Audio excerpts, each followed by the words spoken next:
Evening, everyone. My name is Heather Ashkenas, and I'm presenting on knowledge gap theory.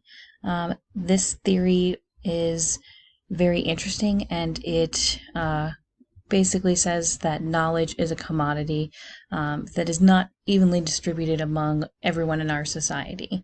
So, with that, let's get this party started.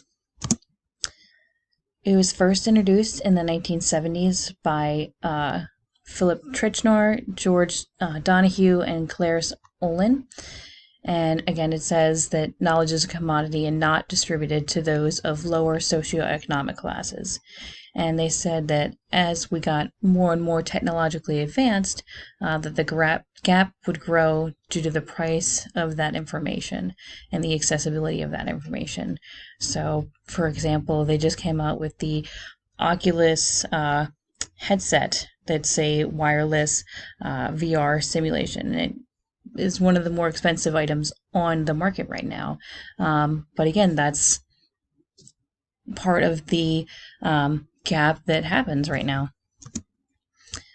So the influences of this theory are communication skills, stored information, relevant social contact, selective exposure, and media market. And I do have an illustration of knowledge gap right there. So, communication skills.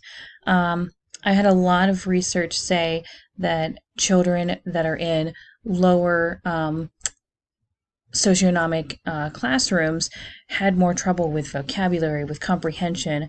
Sometimes they struggled to eat, and that would be also another factor that would come into this theory. So not only that, but the stored knowledge and resources in those classrooms would be different, along with how the teachers felt that they could move along with knowledge. Relevant social content is how we make that social connection with other people. So if someone doesn't understand current events, they don't understand where to go for certain events, such as job fairs, what have you, they're not going to be able to connect with anyone around them. So they're going to be very isolated, creating that gap again. Selective exposure.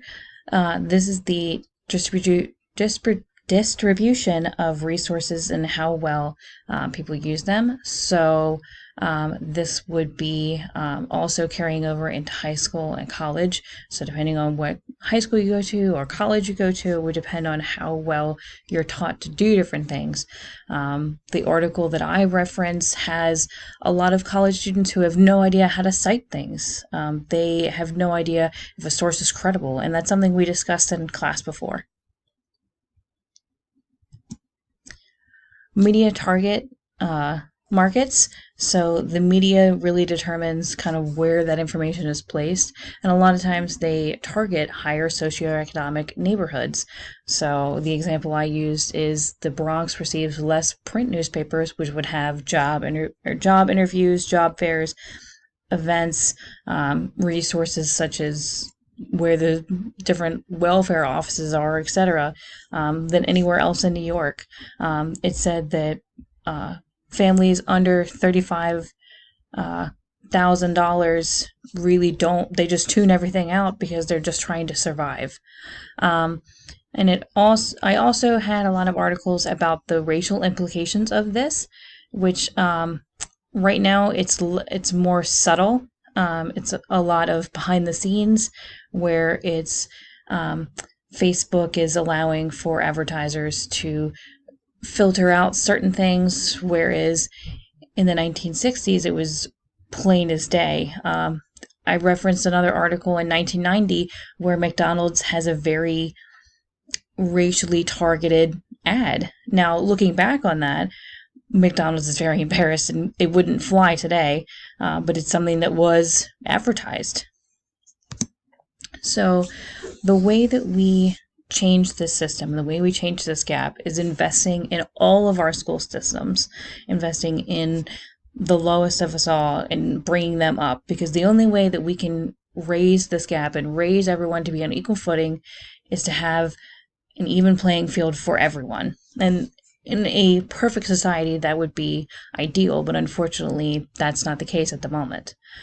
We also need more physical connections instead of the just online ones. We need to invest in the people around us instead of the people across the world.